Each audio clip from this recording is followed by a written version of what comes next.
एक राजा की 6 पत्नियां थीं। राजा उन सभी को बहुत चाहता था। वो बहुत ही नेक दिल और प्रजावत्सल राजा था। राजा जय सिंह के राज्य में पशु पक्षियों से लेकर मनुष्य तक सब खुश थे, परंतु राजा के मन में एक गहरा दर्द छिपा था। उनकी 6 पत्नियां थीं, पर उनमें से कोई भी उसे संतान सुख नहीं दे पाई थी। ये दर्द हमेशा उनको कचोटता रहता था। राजा ने इसके लिए अनेकों यज्ञ और पूजा पाठ करवाए। जिस पंडित ने जैसा बोला, राजा ने वैसा ही किया, पर किसी की कोई भी युक्ति काम न आई। संतान की चाह में राजा ने एक एक करके 6 शादियां की, पर किसी भी रानी से उसे संतान सुख की प्राप्ति नहीं हुई। एक दिन राजा जय सिंह शिकार के लिए जंगल गए। वहाँ एक मृग का पीछा करते करते वो जंगल में दूर तक निकल गए। मृग तो भाग निकला, पर अब राजा भूख और प्यास से व्याकुल हो गया। तभी राजा के कानों में पानी के बहने की ध्वनि पड़ी। ध्वनि सुनते ही राजा की जान में जान आई। सोचा, जरूर आसपास ही कोई पानी का झरना है। भूख न सही, कम से कम प्यास तो मिटेगी। राजा ने ध्वनि की दिशा में तेजी से अपना घोड़ा दौड़ा दिया। जल्द ही राजा की आंखों के सामने एक बड़ा झरना था,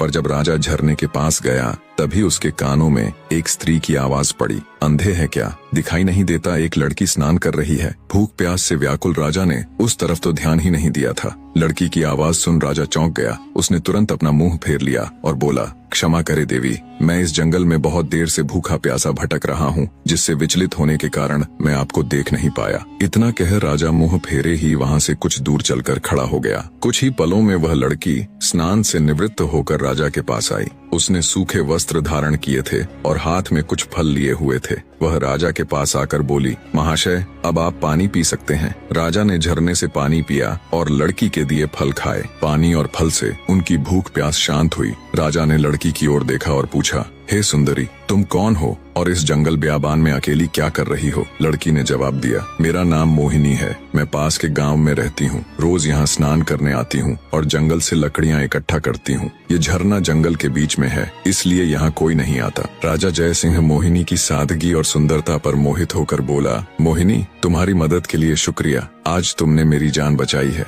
वरना मारे भूख प्यास के मेरे तो प्राण निकलने वाले थे। मोहिनी बोली, महाशय, अब आप भी अपना परिचय दीजिए। राजा ने गंभीर होकर कहा, आज नहीं सुंदरी, फिर कभी मैं जरूर तुम्हें अपना परिचय दूंगा। इतना कह राजा ने अपने घोड़े पर सवार होकर वापस अपने राज्य की ओर प्रस्थान किया। परंतु राजा के मन में अब भी रह रहकर कामिनी के विचार आ रहे थे। उसकी सुंदरता, उसकी सादगी, उसकी मधुर आवाज, सब कुछ राजा के मन में गहराई तक उतर गया था। महल में लौटने के बाद भी राजा के मन में वो ही सब चल रहा था। राजा को समझ नहीं आ रहा था कि 6 रानियों के होते हुए भी वह उस अनजान युवती के प्रति इतना आकर्षित क्यों है। कुछ सोचकर राजा अपने भरोसेमंद वजीर गौरीनाथ के पास जाता है और उसे सारी व्यथा कह सुनाता है। राजा की सारी बात सुन वजीर बोला, महाराज, यदि ऐसा है तो आप उस लड़की से विवाह कर लीजिए। हो सकता है उससे ही हमें अपने राज्य का वारिस मिल जाए। राजा को अपने वजीर की बात उचित लगी। अगले दिन वो अपने वजीर को भी साथ ले जंगल में उसी स्थान पर जाता है जहां उसकी मुलाकात मोहिनी से हुई थी। राजा झरने के पास गया और उसे आवाज दी, पर कोई नहीं आया। जब बहुत बार आवाज देने के बाद भी मोहिनी नहीं दिखाई दी, तो राजा का वजीर उसके पास आया और बोला, राजन, हो सकता है वो आज आई ही ना हो। आपने बताया था वो पास के ही गांव में रहती है, हमें वहीं चलकर देखना चाहिए। राजा और उसका वजीर दोनों अपने घोड़ों के ऊपर सवार हो पास के गांव में जाते हैं। मोहिनी का नाम पूछते पूछते दोनों उसके घर पहुंच जाते हैं। 2 शाही व्यक्तियों को शाही घोड़ों पर देख गांव वाले भी कौतूहलवश आसपास जमा हो जाते हैं। राजा घोड़े से उतरकर झोपड़ी के बाहर जाता है और मोहिनी को आवाज देता है। राजा की आवाज सुन जब मोहिनी रोनी सूरत ले झोपड़ी से बाहर आती है तो उसकी आंखों में आंसू थे।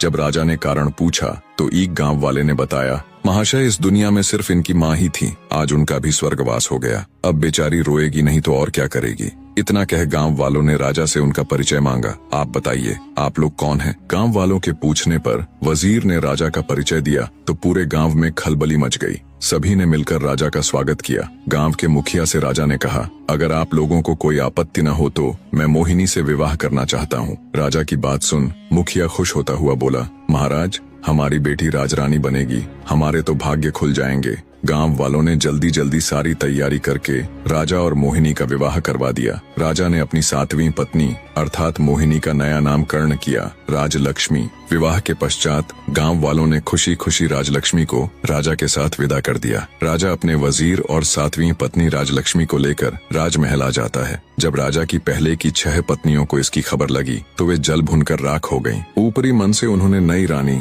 राजलक्ष्मी का स्वागत किया। समय बीतने लगा। अब राजा का अधिकांश समय नई रानी राजलक्ष्मी के साथ ही बीतने लगा। ये देखकर पुरानी रानी और अधिक ईर्ष्या से भर गई, परंतु राजलक्ष्मी को इसकी भनक तक नहीं थी। वो भोले भाले स्वभाव और एकदम साफ दिल की औरत थी। वह बाकी रानियों को अपनी बड़ी बहन की तरह सम्मान देती थी। समय बीता। एक दिन रानी राजलक्ष्मी ने राजा को शुभ समाचार दिया कि वो पिता बनने वाले हैं। रानी के मुख से ये बात सुन राजा जयसिंह की खुशी का कोई ठिकाना नहीं रहा। वो खुशी से रानी राजलक्ष्मी को गले लगा लेता है। राजा तुरंत कुल गुरु को बुला उन्हें आदेश देता है कि अब से नित्य प्रति रानी राजलक्ष्मी को धार्मिक और प्रेरक कथाएं सुनाई जाएं। नई रानी के गर्भवती होने का समाचार जल्दी ही पूरे राज्य में फैल गया। चारों तरफ बधाइयों की धूम मची हुई थी। नई रानी के गर्भवती होने का समाचार जब उसकी सौतनों को मिला तो उनके तन बदन में आग लग गई। वे अंदर तक जल भुन गई। सभी रानियों ने आपस में विचार किया कि नई रानी तो पहले ही राजा की बहुत प्रिय है, वो अपना अधिकतर समय उसी के साथ बिताते हैं। बच्चा होने के बाद तो उसका और अधिक ध्यान रखा जाएगा। राजा उस कुल्टा को ही अपनी पटरानी बना लेंगे। हम सभी का तो वर्चस्व ही खत्म हो जाएगा। नई रानी हमारे साथ दासियों जैसा व्यवहार करेंगी। नहीं नहीं, हम ऐसा कदापि नहीं होने देंगी। वो सभी सलाह मशवरा करके नई रानी को क्षति पहुंचाने की अलग अलग युक्तियां सोचने लग जाती हैं। परंतु बड़ी रानियों का कोई भी प्रयास सफल नहीं हो पा रहा था, क्योंकि नई रानी राजलक्ष्मी उन्हें कभी अकेले नहीं मिलती। कभी राजा के आदेश अनुसार कुलगुरु उन्हें कथा सुनाते मिलते तो कभी उनकी दासियां उनके साथ होती। कभी प्रजा के लोग उन्हें घेरे रहते तो कभी खुद राजा ही उनके साथ होते। ऐसे में रानियों को कभी अपने मकसद को अंजाम देने का मौका ही नहीं मिला। इसी तरह समय बीत रहा था। रानी राजलक्ष्मी का गर्भावस्था का समय लगभग पूरा होने को आया था, पर फिर एक दिन राज्य की सीमा पर विद्रोहियों ने आक्रमण कर दिया। शत्रुओं से निपटने के लिए राजा जयसिंह को अपनी सेना सहित राजमहल छोड़कर राज्य की सीमा पर जाना पड़ा। बड़ी रानियों को तो जैसे सुनहरा अवसर मिल गया था। वे छोटी रानी को ऐसी दवाई देने लग गई जिससे रानी राजलक्ष्मी के गर्भ को क्षति पहुंचे और रानी से ऐसे ऐसे कार्य करवाती जो गर्भावस्था के लिए उचित नहीं थे। बड़ी रानियां छोटी रानी के भोलेपन का खूब फायदा उठाती और उन्हें उल्टी उल्टी चीजें सिखाती। जब कुलगुरु छोटी रानी को कथा सुनाने आते तो वो उसे अच्छी अच्छी बातें समझाते और आवश्यक सावधानियां बताकर चले जाते। रानी राजलक्ष्मी बिल्कुल भी समझ नहीं पा रही थी कि कुलगुरु और बड़ी रानियों की बातें इतनी भिन्न क्यों हैं। आखिर सही कौन है? रानी राजलक्ष्मी ने सोचा, बड़ी रानियां तो महिलाएं हैं, कुलगुरु तो फिर भी पुरुष हैं। महिलाओं की समस्याएं भला पुरुष कहाँ समझ पाएंगे, इसलिए जो बड़ी रानियां कहती हैं वो ही उचित हैं। साफ हृदय की रानी राजलक्ष्मी कभी सपने में भी नहीं सोच सकती थी कि बड़ी रानियां उसके साथ कुछ गलत कर सकती हैं। इसलिए वो आंखें बंद करके जो और जैसा बड़ी रानियां उसे करने के लिए कहती वो बिल्कुल वैसा ही करती। एक दिन रानी राजलक्ष्मी को प्रसव पीड़ा होनी शुरू हो गई। उसने बड़ी रानी से कहा, दीदी मुझे बहुत दर्द हो रहा है, कुछ समाधान कीजिए कि प्रसव कैसे होगा। ये सुन बड़ी रानी सिर से पैर तक जलकर राख हो गई। उसने विचार किया, इसका अभी से इतना ध्यान रखा जाता है, बच्चा होने के बाद तो पता नहीं इसे और कितना आदर सम्मान मिलेगा। छोटी रानी को मदद मांगते देख उसके मन में तरह तरह के षड्यंत्र चल रहे थे। फिर कुछ सोचकर उसने छोटी रानी को दिलासा देते हुए कहा, तुम बिल्कुल भी चिंता मत करो, मैं दाई अम्मा को अभी बुलाकर लाती हूँ। तब तक सामने की दीवार को पकड़कर खड़ी हो जाओ, इससे तुम्हें आराम मिलेगा और प्रसव भी ठीक से हो जाएगा। बेचारी छोटी रानी को प्रसव के बारे में कुछ भी नहीं पता था। जैसा उसे बड़ी रानी ने बताया वो वैसे ही खड़ी हो गई। गर्भवती रानी दीवार के सहारे खड़ी प्रसव पीड़ा से कराह रही थी। जब उसकी पीड़ा असहनीय हो गई तो वो वहीं दीवार को पकड़कर बैठ गई और जोर जोर से चिल्लाने लगी, लेकिन उस बेचारी को देखने या सुनने वाला वहाँ कोई भी नहीं था। दूसरी तरफ क्रूर निर्दयी बड़ी रानी और दूसरी रानियों ने अपनी विश्वास पात्र दाई को बहुत सारे धन का लालच देते हुए कहा, तुम जाओ और छोटी रानी के कमरे के बाहर जाकर खड़ी हो जाओ और ध्यान रखना वहाँ कोई और न आने पाए। दाई धन के लालच में रानी राजलक्ष्मी के कमरे के बाहर खड़ी हो गई। उसे छोटी रानी की चीखें बिल्कुल साफ सुनाई दे रही थीं, पर धन के लालच और बड़ी रानियों के डर से वो बस दूर खड़ी रानी को देखती रही। दर्द के मारे असहाय छोटी रानी का एक एक पल सदियों के बराबर बीत रहा था। कुछ ही देर में उस ऊपर वाले की कृपा से उसने एक एक करके 7 बच्चों को जन्म दिया, जिनमें 6 लड़कियां और 1 लड़का था। अत्यधिक पीड़ा के कारण रानी राजलक्ष्मी बच्चों को जन्म देते ही बेहोश हो गई। दूर से सारा माजरा देख रही चंडाल दाई ने तुरंत बड़ी रानी सहित अन्य रानियों को बुलाया और नवजात बच्चों को उन्हें दिखाया। वे सब ये देखकर हैरान थीं कि छोटी रानी ने एक साथ 7 बच्चों को जन्म दिया है और सभी बच्चे बिल्कुल स्वस्थ और तंदुरुस्त हैं। मारे जलन और ईर्ष्या के उन सब की आंखें विस्मय से फैल गईं। वे सब अपनी किस्मत को धिक्कार रही थीं कि कहां हम में से किसी को भी एक बच्चा तक नहीं है, और इस गांव की गंवार को एक साथ 7 बच्चे हो गए, और वो भी बिल्कुल स्वस्थ। पर कोई बात नहीं, जो हमें नहीं मिल सका वो हम इस गवार को भी हासिल नहीं होने देंगी। क्रोध और ईर्ष्या में अंधी हो चुकी बड़ी रानी ने दाई को आदेश दिया, तुम तुरंत जाओ और कुछ ईंट पत्थर के टुकड़ों को लाकर बेसुध छोटी रानी के पास रख दो। रानी का आदेश मिलते ही दाई तुरंत कुछ ईंट और पत्थर के टुकड़े ले आई और उन्हें छोटी रानी के पास रख दिया। फिर बड़ी रानी ने बेरहमी से दाई को आदेश दिया कि अब इन नवजात बच्चों को जंगल में ले जाओ और इन्हें मारकर जमीन में दफन कर देना। इसके बदले हम तुम्हें इतना धन देंगे कि तुम्हारी 7 पुश्तें बैठकर खाएंगी। धन के लालच में अंधी दुराचारी दाई खुश होते हुए उन बच्चों को लेकर वहां से चली गई। उसके जाने के बाद रानियों ने वहां से सभी निशान साफ करके ईंट पत्थरों को छोटी रानी के पास रख दिया और सभी अपने कमरे में चली गई। थोड़ी देर में दाई जंगल से लौटकर रानियों के पास आ गई। तब बड़ी रानी ने पूछा, क्या तुमने बच्चों को दफन कर दिया था? दाई के हाँ भरने पर रानियों ने उसे खूब सारा धन देकर चलता कर दिया। जब सब कुछ बड़ी रानी की योजना अनुसार हो गया, तब वो अन्य रानियों के साथ बेसुध पड़ी छोटी रानी के पास जा ठंडे पानी के छींटे मारकर उसे होश में लाती है। होश में आते ही छोटी रानी ने पूछा, मेरा बच्चा कहाँ है? मेरा बच्चा कहाँ है? मुझे क्या संतान हुई, लड़का या लड़की? पास पड़े ईंट और पत्थरों की ओर इशारा करते हुए बड़ी रानी बोली, ये देखो, तुमने इन ईंट और पत्थरों को जन्म दिया है। ये सुनते ही छोटी रानी एकदम से आश्चर्य के साथ सन्न रह गई और बोली, ऐसा कैसे हो सकता है कि मैंने ईंट और पत्थरों को जन्म दिया है? नहीं, ये नहीं हो सकता। मैं ये मान ही नहीं सकती कि मुझे बच्चे की जगह ये ईंट और पत्थर हुए हैं। एक औरत के गर्भ से क्या कभी किसी पत्थर को जन्म लेते देखा है? बच्चा तो अवश्य हुआ होगा। इतना कह रानी राजलक्ष्मी रोते हुए बड़ी रानी से बोली, दीदी, कह दो कि ये झूठ है, कह दो कि ये एक मजाक है, कह दो कि आप सब ने मुझसे झूठ कहा है। मेरे बच्चे कहाँ हैं? मुझे अब जल्दी से उनसे मिलवा दो। अब मुझसे ये सब बर्दाश्त नहीं हो रहा। छोटी रानी की बात सुन बड़ी रानी आंखें तरेरते हुए गुस्से में बोली, क्या बक रही हो तुम? हम क्यों तुम्हारे साथ मजाक करेंगे? ये पत्थर ही है जिसे तुमने जन्म दिया है। इतना कहते हुए उन्होंने उन ईंट और पत्थरों को एक थैले में भरकर रख दिया। अब बड़ी रानियों को इंतजार था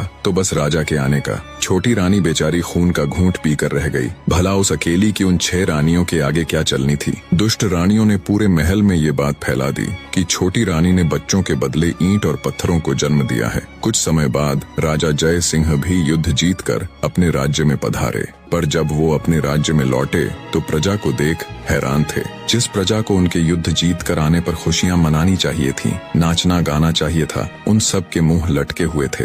ये सब देख राजा को बड़ा आश्चर्य हुआ। वो असमंजस के साथ राजभवन में आए तो बड़ी रानी सहित अन्य 6 रानियों ने उनका स्वागत किया। उनके चेहरे पर अलग ही खुशी झलक रही थी, पर छोटी रानी राजलक्ष्मी का चेहरा मुरझाया हुआ था। ये सब देख राजा ने अपनी छोटी रानी से पूछा, क्या हुआ रानी, आपका चेहरा मुरझाया हुआ क्यों है? छोटी रानी कुछ कहती, उससे पहले ही बड़ी रानी बोल पड़ी, महाराज, चेहरा तो मुरझाना ही था, इसका भेद जो खुल गया है। राजा बोला, भेद? कैसा भेद? तुम मुझे साफ साफ बताओ रानी कि आखिर बात क्या है। क्या रानी का प्रसव ठीक से हो गया था? तब दुष्ट रानी दुख का दिखावा करते हुए बोली, महाराज, हमें ठग लिया गया है। हम सबके साथ बहुत बड़ा फरेब किया गया है। ये भोली सूरत वाली रानी राजलक्ष्मी एक झूठी मतकार और धोखेबाज औरत है। महाराज, ये धूर्त स्त्री गर्भवती होने का दिखावा करती रही, जबकि ये कभी गर्भवती थी ही नहीं। इसने तो बस सब दिखावा किया है। गर्भ होने पर कुछ तो होता, इसे तो ईंट और पत्थर हुए हैं। इतना कहकर बड़ी रानी ने थैले में इकट्ठे किए हुए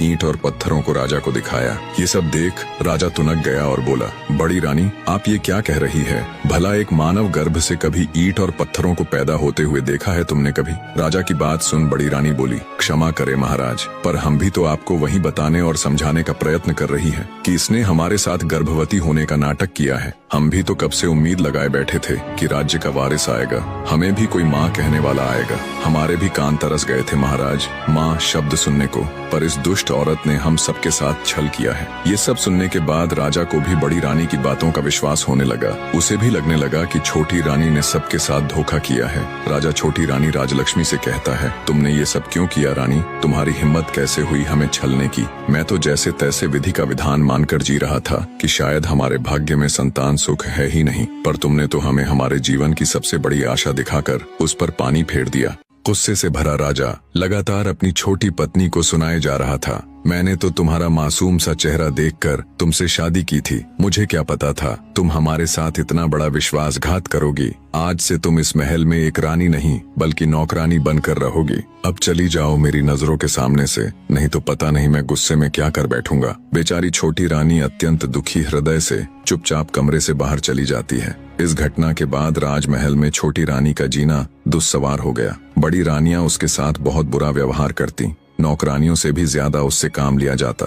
छोटी रानी बेचारी जैसे तैसे अपने दिन काट रही थी। उसके पास कोई ऐसा प्रमाण भी नहीं था जिससे वो साबित कर सके कि वो सच में गर्भवती थी। अत्यंत दुखों से घिरी बेचारी छोटी रानी रात में घंटों अकेली बैठकर रोती रहती और सोचती, हे भगवान, ये मेरे साथ क्या हो गया? मुझसे ऐसा क्या पाप हो गया जिसकी मुझे इतनी बड़ी सजा मिल रही है? छोटी रानी को ये सोच सोच कर आश्चर्य होता कि मेरे नन्हे नवजात बच्चों के साथ पता नहीं क्या हुआ होगा। कहाँ और किस अवस्था में होंगे वो, पता नहीं जिंदा भी है या फिर काल का ग्रास बन गए। कई बार वो सोचती कि क्यों न सब कुछ छोड़ छाड़ कर वापस अपने गांव में चली जाऊं और अपनी पहले वाली जिंदगी जीऊं, पर फिर उसे गांव वालों का ख्याल आ जाता कि कैसे उन सब ने उसे कितने अरमानों से राजा के साथ विदा किया था। कितने खुश थे पूरे गांव के लोग। अब वापस जाकर उन सबको क्या जवाब दूंगी? किस मुंह से अपने दुर्भाग्य की कथा उनको बताऊंगी? यही सब सोचकर वो गांव जाने का विचार त्याग देती है। ऐसे ही समय गुजरता गया। एक दिन राजा जयसिंह अपने राज दरबार में बैठा था,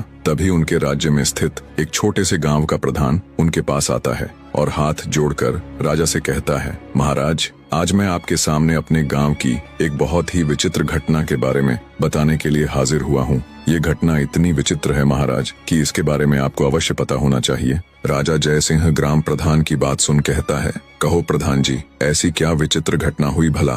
तब ग्राम प्रधान राजा को बताना आरंभ करता है, महाराज, हमारे गांव के पास ही एक जंगल लगता है, जहां से गुजरते वक्त पिछले कुछ समय से हम वहां एक चंपा फूल का पौधा और उसके आसपास बांस के कई पेड़ों को देख रहे हैं। पर महाराज, विचित्र बात तो ये है कि उन पौधों को किसी गांव वाले ने नहीं उगाया, बल्कि वो खुद ही वहां उगाए हैं। और उससे भी विचित्र बात है, उन पौधों की उगने की बनावट, उन्हें देखकर बिल्कुल ऐसा लगता है महाराज जैसे वो बांस के पौधे खास तौर पर उस चंपा के पौधे की सुरक्षा के लिए ही लगाए गए हों। ग्राम प्रधान की बात सुन राजा बोल पड़ा, तुम ये क्या कथा सुना रहे हो भाई?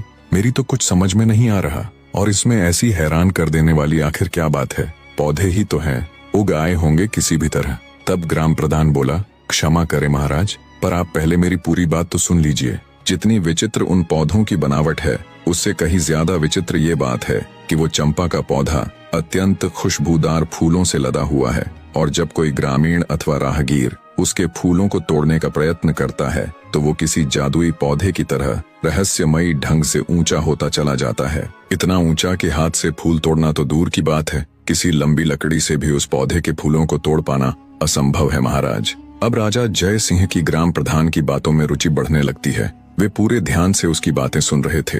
आगे गांव का सरपंच बोला, और महाराज, सबसे विचित्र और हैरान कर देने वाली बात तो ये है कि वे पौधे आपस में किसी मानव की तरह बात करते हैं। ग्राम प्रधान की ये बात सुन कुछ देर पहले जो राजा उसकी बातों को हल्के में ले रहा था, अब वो चौंक कर बैठ जाता है कि पौधे आपस में बातें करते हैं, और वो भी बिल्कुल मनुष्य की तरह बोलकर। राजा के साथ साथ पूरा राज दरबार विस्मय से भर जाता है। सभी चौंक कर एक दूसरे का मुंह ताक रहे थे। राजा जयसिंह हैरानी से ग्राम प्रधान से कहता है, ऐसे कैसे हो सकता है कि पौधे आदमियों की तरह बात करें? ठीक है प्रधान जी, अब ये भी बता दीजिए कि वो पौधे आखिर बात क्या करते हैं? प्रधान जी राजा को जवाब देते हुए कहते हैं कि महाराज, जब भी कोई मनुष्य फूल तोड़ने के लिए चंपा के पौधे की तरफ हाथ बढ़ाता है तो चंपा के पौधे से आवाज आती है कि बांस भैया गांव के ग्रामीण फूल तोड़ने के लिए आए हैं, इनको फूल दूं या लगूं आकाश। इसके बाद उन बांस के पौधों से आवाज आती है, नहीं बहना लगो आकाश। और उसके आगे का तो मैंने आपको बताया ही है महाराज कि चंपा की डालियां इतनी ऊंची होती चली जाती हैं कि उनसे फूल तोड़ना असंभव है, परंतु सुबह जमीन में अपने आप अत्यंत सुगंधित फूल बिखरे हुए मिलते हैं। पर आज तक कोई भी व्यक्ति उन फूलों को अपने हाथों से नहीं तोड़ पाया है। गांव के सरपंच की बात सुन राजा जय सिंह सोच में पड़ जाता है। फिर कुछ देर विचार कर वो अपने भरोसेमंद वजीर गौरीनाथ को बुलाकर उसे निर्देश देते हुए कहता है, मंत्री जी आप फौरन वहां जाओ और सच का पता लगाओ। वजीर गौरीनाथ जी महाराज कह तुरंत ग्राम प्रधान को साथ ले गांव के लिए चल पड़ता है। कुछ ही देर में मंत्री और ग्राम प्रधान उन बोलने वाले रहस्यमयी चंपा और बांस के पेड़ों के पास पहुंच जाते हैं। सरपंच के साथ राजा के खास मंत्री को देख गांव वाले भी उत्सुकतावश आसपास इकट्ठे हो जाते हैं। मंत्री जब घोड़े से उतरकर उस चंपा के पौधे के पास जाकर देखता है तो उसे बिल्कुल उसी अवस्था में पाता है जिस प्रकार गांव प्रधान जी ने दरबार में राजा को बताया था। बांस के पेड़ों के बिल्कुल बीच में खड़ा चंपा का पौधा अपनी अलग ही छठा बिखेर रहा था। उसके फूलों से उठती भीनी भीनी खुशबू से कुछ देर के लिए तो मंत्री जी भी मदमस्त हो जाते हैं। तंद्रा टूटते ही उन्हें राजा का आदेश याद आता है तो वे उस चंपा के पौधे के पास जाकर जैसे ही उसके फूल को तोड़ने के लिए अपना हाथ आगे बढ़ाते हैं, तभी चंपा के पौधे से मानव आवाज आती है जिसे सुनकर मंत्री ठिठक कर रुक जाता है। चंपा का पौधा बोला, हे बांस भैया हमारे मंत्री जी मेरे फूल तोड़ने आए हैं, इनको फूल दूं या लगूं आकाश। तभी बांस के पौधों में से एक साथ आवाज आई, ना बहन चंपा लग जा आकाश। ये तो वही मंत्री है जिनके ऊपर हमारी माँ की जिम्मेदारी थी, पर ये उसमें पूरी तरह विफल रहे, इसलिए ये आपके फूलों के कतई हकदार नहीं है बहना। बिल्कुल स्पष्ट और साफ आवाज में पौधों की वार्तालाप सुन मंत्री एकदम सन्न रह जाता है। उसके आश्चर्य का कोई ठिकाना नहीं था। हक्के बक्के खड़े मंत्री के देखते देखते चंपा का पौधा आकाश में जा लगा। ये देख एकदम सुन्न खड़े मंत्री के पूरे शरीर में सिरहन दौड़ गई। गांव वाले भी खड़े खड़े ये पूरा तमाशा देख रहे थे। तभी बांस के पौधों से आवाज आती है, जाइए मंत्री जी और अपने राज कार्यों को देखिए, आप किसी इंसान की जिम्मेदारी लेने के योग्य नहीं हैं। मंत्री भौचक्का खड़ा बांस के पौधों को देखता हुआ सब सुन रहा था। आगे बांस का पौधा कहता है, मंत्री जी राजा महाराज तो युद्ध में चले गए थे, उनके बाद हमारी माँ की देख रेख का दायित्व आपका ही था, और कुछ नहीं तो कम से कम हमारी माँ के प्रसव के दौरान तो वहाँ हाजिर रहकर ये देखते कि उन्हें किसी बात की कोई परेशानी तो नहीं, पर आपने तो उनकी कोई खैर खबर तक नहीं ली। बांस के पेड़ों की आवाज सुन हैरान खड़ा मंत्री विचार करता है कि ये पौधे बोल कैसे रहे हैं और इतना सब कैसे जानते हैं। वो सोचता है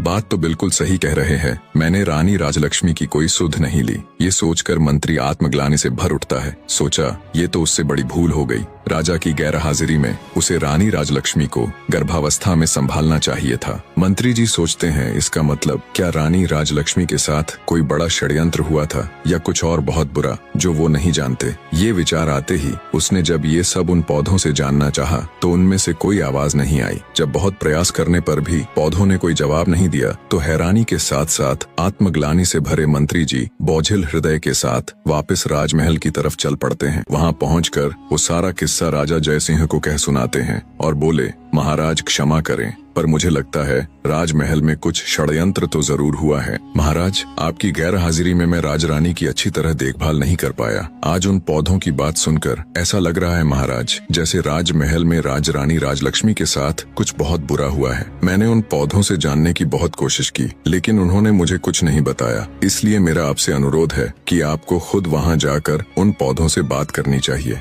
हो सकता है वो आपको सारी बात बता दें। भरोसेमंद वजीर गौरीनाथ की पूरी बात सुन राजा जय सिंह कहते हैं, ठीक है मंत्री जी, हम वहां अवश्य जाएंगे और साथ में अपनी 6 रानियों को भी लेकर जाएंगे। राजा की बात सुन मंत्री जी बोले, महाराज मेरी आपसे एक गुजारिश है, मैं छोटी रानी राजलक्ष्मी को भी अपने साथ वहां लेकर जाना चाहता हूं। राजा बोले, ठीक है मंत्री जी, आप ऐसा कर सकते हैं, पर वो दुष्ट मेरी आंखों के सामने न आने पाए, इस बात का ध्यान रखना। मंत्री बोला, जी महाराज। अगले दिन राजा जय सिंह अपनी रानियों के साथ आकाश चंपा का रहस्य जानने के लिए निकल पड़े। सबसे आगे रथ में राजा और उसकी पटरानी चल रहे थे। उससे पीछे वाले रथ में राजा की 5 रानियां और पीछे भी अन्य कई प्रमुख सभा सदस्य साथ जा रहे थे। राजा से आज्ञा ले चुके मंत्री ने रानी राजलक्ष्मी को अपने परिवार सहित बड़े आदर से पालकी में उन्हें बिठा दिया था। राजा का काफिला कुछ समय में गांव के बाहर पहुंच गया। वहां पहुंचने पर जंगल के बाहर गांव की सीमा पर वो अपना पड़ाव डाल देते हैं। पूरे राज्य परिवार को आया देख गांव के ग्रामीण उनके स्वागत में जुट गए। कुछ समय विश्राम कर सभी आकाश चंपा के पौधे के पास पहुंच जाते हैं और उसके चारों तरफ घेरा डालकर बैठ जाते हैं।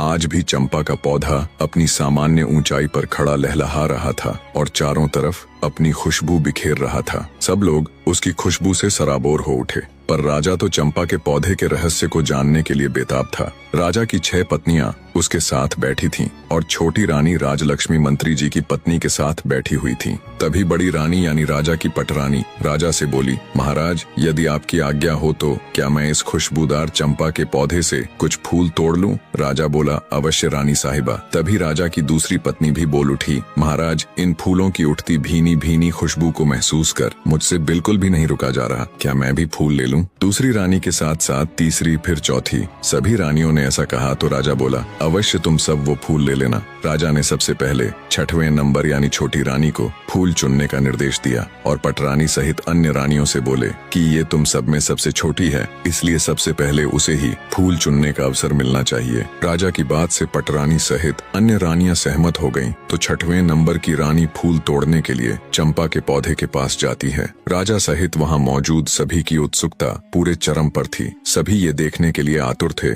कि अब क्या होगा।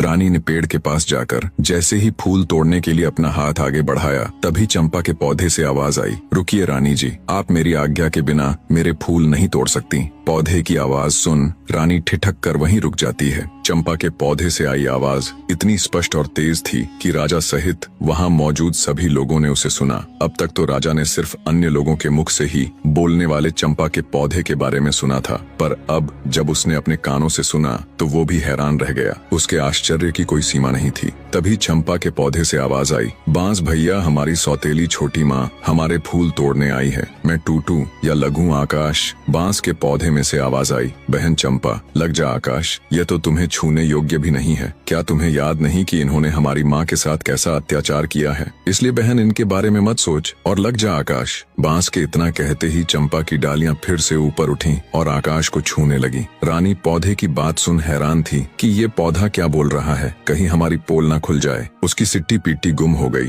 रानी ने सोचा, कहाँ तो फूल तोड़ने आई थी, फूल मिलना तो भाड़ में गया, यहाँ तो हमारा ही किया कराया उजागर हो रहा है। निराश हो चुपचाप वो एक चोर की तरह वापस आकर अपने स्थान पर बैठ गई, दुखी हृदय के साथ खुद में ही खोई। रानी राजलक्ष्मी के कानों में जब सौतेली माँ नामक शब्द पड़े तो उसके भी कान खड़े हो गए। चंपा और बांस की सारी बातें सुन उनका हृदय विचलित होने लगा। राजा सहित अन्य लोग भी सारी वार्तालाप सुन हैरान थे, पर किसी की समझ में अब तक कुछ नहीं आ रहा था। 6वें नंबर की रानी के आने के बाद 5वीं, चौथी, तीसरी और फिर दूसरी रानी भी हार मानकर अपने स्थान पर बैठ गई। जब किसी को चंपा का फूल नहीं मिला तो राजा की पटरानी अथवा बड़ी रानी चंपा के पौधे के पास गई। चंपा का पौधा अब भी आकाश में लगा हुआ था। पटरानी बोली, सुनो चंपा के पौधे, मैं इस राज्य की महारानी और महाराजा की पटरानी हूँ। इस राज्य में जो कुछ भी है उसके ऊपर हमारा अधिकार है, इसीलिए चंपा अपनी डाली को नीचे झुका और मुझे फूल तोड़ लेने दे। इस बार चंपा की डालियों से आवाज आई, भैया बांस, हमारी सौतेली माँ हमें फूल देने के लिए चेतावनी के साथ धमका रही है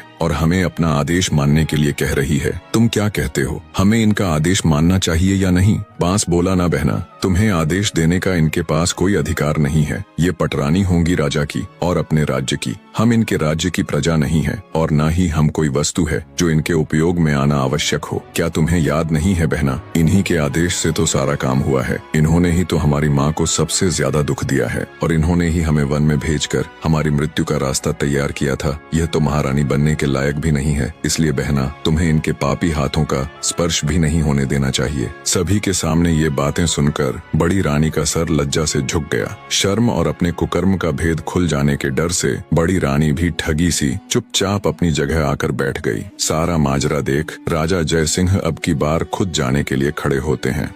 चंपा के पौधे की डालियां अब पहले की तरह वापस अपनी सामान्य ऊंचाई पर आ गईं। अब की बार राजा जयसिंह खुद उठे और फूल तोड़ने के लिए पौधे के पास गए। जब राजा ने फूल तोड़ने के लिए अपने हाथ आगे बढ़ाए, तभी चंपा के पौधे से आवाज आई, ना ना महाराज, आप यह भूल कभी मत कीजिएगा। आपको फूल तोड़ने से रोकने के लिए मैं अपने भैया से भी अनुमति नहीं लूंगी, और यदि भैया अनुमति दे भी देंगे तो भी मैं आपके हाथों में नहीं आऊंगी। इसलिए आप अपने हाथ पीछे ही रखिए और फूल तोड़ने का विचार त्याग दीजिए। चंपा के पौधे की बात सुन राजा जय सिंह हैरान रह गया। सोचा आखिर ऐसा क्या हुआ कि उनको रोकने के लिए चंपा अपने भाइयों से भी अनुमति नहीं ले रही। राजा बोला, हे चंपा के पौधे, मैं इस देश का राजा हूँ। मैंने कभी भी किसी के साथ अन्याय नहीं किया। मैं अपनी प्रजा को अपनी संतान की तरह मानता हूँ। मेरे राज्य में मनुष्य ही नहीं, पशु पक्षी भी खुश और स्वतंत्र है। मैंने आज तक किसी को जरा सी भी तकलीफ नहीं दी। फिर मुझसे ऐसी क्या भूल हो गई कि मुझे अपने फूल लेने से रोकने के लिए आपको अपने भाइयों से भी पूछने की जरूरत नहीं पड़ी। तब चंपा के पौधे से आवाज आई, हे राजा महाराज, इसमें कोई शक नहीं कि आपने आज तक किसी भी जीव जंतु को कोई तकलीफ नहीं दी, परंतु महाराज, आप में एक सबसे बड़ी कमी है कि आप कान के कच्चे हैं। जो कोई भी आपसे जैसा भी कहता है, आप बिना सच्चाई जाने वैसा ही मान लेते हैं। खुद से कभी भी सच्चाई जानने की कोशिश नहीं करते। आपने प्रजा को तो संतान मान लिया, लेकिन क्या कभी आपने अपनी संतान की खोज खबर करने की जरा सी भी कोशिश की? क्या आपने कभी ये जानने की कोशिश की कि आपकी अपनी संतान कहाँ है? अरे छोड़िए राजा महाराज, आप तो अपनी गर्भवती पत्नी की भी सुरक्षा तक नहीं कर पाए। बिना सच्चाई का पता किए आपने एक सच्ची नारी को धोखेबाज कहकर नौकरानी बना दिया। तो जाइए महाराज, जाकर अपने राज्य को संभालिए। आप मेरे फूलों के बिल्कुल भी योग्य नहीं हो। चंपा के पौधे की बात सुन बेचारा राजा निरुत्तर हो गया और चुपचाप मुंह लटकाए वापस अपनी जगह पर आकर बैठ गया। उनके मन में हजारों सवाल एक साथ उठ रहे थे। उन्हें कुछ समझ नहीं आ रहा था, क्या सच है क्या झूठ। राजा अपने विचारों की उधेड़ बुन में खोया हुआ था। तभी वजीर गौरीनाथ उनके पास आता है और कहता है, महाराज, आप यदि आदेश दे तो हम छोटी रानी राजलक्ष्मी को भी फूल तोड़ने के लिए एक बार पौधे के पास भेज कर देखे। राजा कुछ कहते उससे पहले ही पटरानी बोल उठी, मंत्री जी, जो फूल महाराज के हाथों भी नहीं टूटे, वह इस धोखेबाज के हाथों कैसे टूटेंगे? मंत्री जी ने प्रश्नवाचक दृष्टि से राजा की ओर देखा। चंपा के पौधे से अब तक की हुई इतनी बातों से राजा के मन में भी शंका पैदा होने लगी थी। उन्होंने अपनी शंका दूर करने का निर्णय लेते हुए मंत्री जी को अनुमति दे दी। मंत्री रानी राजलक्ष्मी के पास जा उन्हें फूल तोड़ने के लिए कहते हैं। मंत्री की बात सुन रानी राजलक्ष्मी अनमने मन से उठी और चंपा के पौधे की तरफ देखती हुई बोली, मंत्री जी, पौधे की डालियां काफी ऊंचाई पर हैं, मेरे हाथ वहां नहीं पहुंचेंगे। मंत्री बोला, रानी जी, आप एक बार वहां पर जाकर कोशिश करके देखिए तो सही। मंत्री जी के समझाने पर रानी राजलक्ष्मी हिम्मत करके चंपा के पौधे के पास गई। पौधे के पास जाकर जब रानी ने अपने हाथ बढ़ाकर चंपा के पौधे के तने को छुआ और उसे प्यार से सहलाया, तो पौधे के स्पर्श से रानी को असीम आनंद मिला, जैसे वह अपनी औलाद को सहला रही हो। तभी चंपा के पौधे से रुंधी हुई आवाज आई, भैया बांस। बांस ने कहा, बहन चंपा, तुम रो रही हो? चंपा ने कहा, हाँ भैया, रुका ही नहीं गया, क्योंकि आज हमारी माँ मेरे फूल लेने आई हैं। उनके प्यार भरे प्रथम स्पर्श से मैं आनंदित हो गई, इसलिए मेरा हृदय भावुक हो गया। माँ शब्द सुनते ही रानी राजलक्ष्मी भी भावुक हो उठी। तभी चंपा के पौधे से आवाज आई, बांस भैया, आप मुझे आदेश दे कि अब मैं क्या करूं? मेरी तो इच्छा हो रही है कि मैं अपनी माँ के चरणों में अपने सारे फूल समर्पित कर दूं। इस पर सभी बांस के पौधों से एक साथ आवाज आई, हाँ बहन चंपा, तुम बिल्कुल सही हो। तुम्हारा दिल जो कह रहा है वही करो। माँ के चरणों में तो स्वर्ग है। इस आवाज के साथ ही चंपा के पौधे की सारी डालियां झुककर रानी राजलक्ष्मी के चरणों को छूकर उनके चारों ओर फैल गईं और रानी के ऊपर पुष्प वर्षा होने लगी। ये देखकर वहां मौजूद सभी लोग बहुत हैरान थे। वो बिना पलक झपकाए इस असीम पल का आनंद ले रहे थे। राजा जय सिंह का भी मुंह खुला का खुला रह गया। बड़ी रानियों ने जब ये नजारा देखा तो वो पैरों से लेकर सिर तक जल भुन गई। उनके दुख की कोई सीमा नहीं थी। इधर रानी राजलक्ष्मी तो जैसे सब भूलकर असीम आनंद के सागर में गोते लगा रही थी। उनके सिर से पांव तक चंपा के पुष्प भरे हुए थे। रानी राजलक्ष्मी एक सांस आंसू बहाते हुए चंपा की डालियों को अपने हाथों से पकड़े सहलाए जा रही थी। ये नजारा देख गांव के सभी लोग हैरान थे। राजा जय सिंह से जब ये सब देखकर रुका नहीं गया तो वे चंपा के पौधे के नजदीक आए और बोले, हे जादुई पौधे, तुम यह बताओ कि तुम कौन हो? तुम देव हो, किन्नर हो या किसी अन्य लोक के प्राणी हो? तुमने किसी को भी अपने फूलों को छूने भी नहीं दिया, परंतु अब छोटी रानी की बाहों में बंद कर उनके ऊपर पुष्प वर्षा कर रही हो। इसके पीछे क्या कारण है? हे पौधों, अब ये राज मेरी बर्दाश्त के बाहर हो रहा। मैं हाथ जोड़कर विनती करता हूँ कि अब और न तड़पाओ और इसका भेद खोलो। तब चंपा के पौधे से आवाज आई, हे राजन, मैं और यह 6 बांस के पेड़ आपकी और छोटी रानी राजलक्ष्मी की ही संतान है। हम 7 भाई बहनों का जन्म एक साथ ही हुआ था। हमारे जन्म के समय हमारी माँ बहुत अधिक पीड़ा में थी। तब हमारी माँ ने आपकी पटरानी और इस राज्य की महारानी से अपनी सहायता करने के लिए निवेदन किया। तब पटरानी ने साजिश करते हुए हमारी माँ को दीवार के सहारे खड़ी हो जाने के लिए कहा ताकि जब हमारा जन्म हो तब हम ऊंचाई से गिरकर मृत्यु को प्राप्त हो जाए। पर महाराज, ईश्वर की कृपा से हम सातों का जन्म उसी अवस्था में बिल्कुल ठीक ठाक हो गया। पर हमारी माँ दर्द के कारण हमें जन्म देते ही बेहोश हो गई। उनकी बेहोशी का फायदा उठाते हुए बड़ी रानी ने एक दाई को बुलाया और उसे पैसों का लालच देकर हमें मारकर जंगल में जमीन में दबाने के लिए कहा। मात्र कुछ सेकंड्स के नवजात बच्चों को दफन करने के लिए बेरहम दाई जंगल की ओर चल पड़ी। दाई को जंगल भेजने के बाद बड़ी रानी सहित अन्य रानियों ने अपने घिनौने षड्यंत्र के तहत कुछ ईंट और पत्थर के टुकड़ों को हमारी माँ के पास रख दिया। दूसरी तरफ जब दाई हमें जंगल में लेकर आई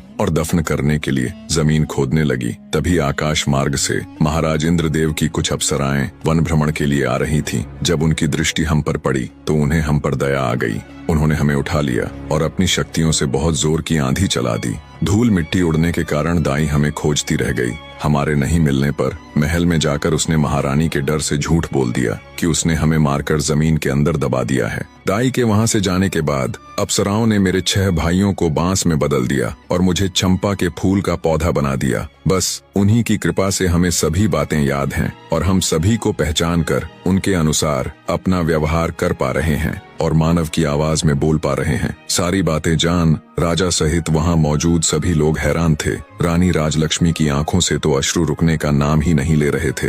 राजा जयसिंह बोले, मेरे बच्चों, तो क्या तुम सब अब ऐसे ही पौधों के रूप में रहोगे? क्या ऐसा कोई भी रास्ता है जिससे तुम अपने मानव रूप में आ सको? तब चंपा बोली, महाराज, जब हमारी माँ हम सब की एक एक पतियों को तोड़कर इंद्रदेव को याद कर उनसे प्रार्थना करेंगी, तब हम सब अपने असली रूप में आ जाएंगे। चंपा के पौधे की बात सुनते ही रानी राजलक्ष्मी ने तुरंत बांस और चंपा की एक एक पत्तियां ली और हाथ जोड़कर पूरी श्रद्धा के साथ बोली, हे इंद्र महाराज, मैं पूरी जिंदगी आपकी सेवा करूंगी, आपकी पूजा करूंगी, फिर भी आपके उपकार का मैं प्रतिकार नहीं कर पाऊंगी। आपने इतने दिन मेरे बच्चों को संभाल कर रखा, अब कृपया इन्हें मेरे आंचल में डाल दो महाराज। रानी राजलक्ष्मी का इतना कहना था कि पल भर में ही बांस और चंपा के पौधे विलीन हो गए और वहां पर लगभग 5 वर्ष के 6 बालक और एक बालिका प्रकट हो गए। रानी राजलक्ष्मी और राजा जयसिंह ने तुरंत आगे बढ़कर बहते नेत्रों से सभी बच्चों को अपनी बाहों में भर लिया। राजा जयसिंह अपनी छोटी पत्नी रानी राजलक्ष्मी से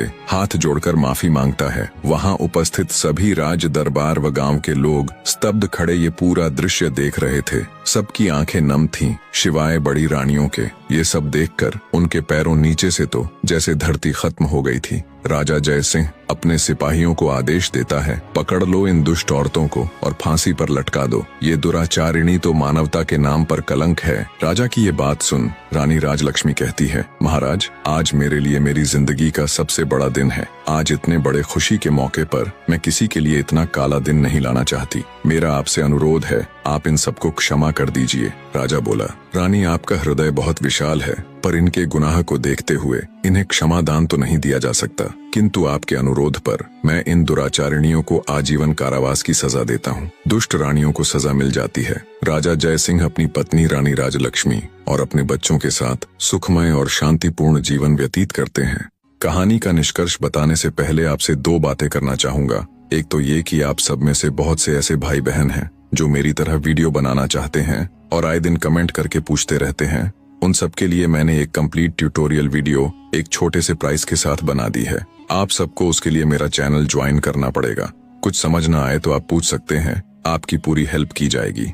दूसरी ये कि कहानी कैसी लगी, ये सब कमेंट करके जरूर बताएं। आपके कमेंट्स पढ़कर बहुत अच्छा लगता है। और ये भी बताइए कि नेक्स्ट स्टोरी किसकी देखना चाहेंगे। अब आते इस कहानी के निष्कर्ष पर। यह कहानी एक माँ की ममता, एक पिता के पश्चाताप और ईश्वर की लीला का ऐसा संगम है जो मानवता के सबसे गहरे भावों को छूती है। रानी राजलक्ष्मी की ममता इस बात का प्रमाण है कि एक माँ के हृदय से निकली पुकार सृष्टि के हर कण को झकझोर देती है। वर्षों तक अपने बच्चों से दूर रहकर भी उन्होंने विश्वास नहीं खोया और अंततः उनकी श्रद्धा और प्रेम ने देवताओं को भी झुकने पर मजबूर कर दिया। राजा जयसिंह का पश्चाताप, उनके अंदर का टूटता हुआ अहंकार, ये बताता है कि सत्य की राह में झुका हुआ सिर ही सबसे ऊंचा होता है। जब उन्होंने अपनी भूल को स्वीकारा तो उनका मन भी पावन हो गया। और रानी राजलक्ष्मी का क्षमा भाव इस संसार को यह सिखाता है कि सच्चा प्रेम बदले की भावना नहीं रखता, बल्कि क्षमा और करुणा से जीवन को सुंदर बनाता है। प्रेम, विश्वास और आस्था की शक्ति से जीवन की सबसे कठिन परिस्थितियों को भी बदला जा सकता है। जब मनुष्य के हृदय में सच्ची प्रार्थना होती है तो ईश्वर भी उनके लिए मार्ग प्रशस्त कर देते हैं। जीवन में कितनी भी कठिनाई आए, लेकिन यदि प्रेम और श्रद्धा के दीपक को मन में जलाकर रखा जाए तो अंततः विजय हमारी ही होती है। यह कहानी केवल एक कथा नहीं, बल्कि एक अमर संदेश है कि विश्वास, प्रेम और करुणा से ही जीवन का वास्तविक अर्थ पूरा होता है। अंत तक बने रहने के लिए आपका धन्यवाद।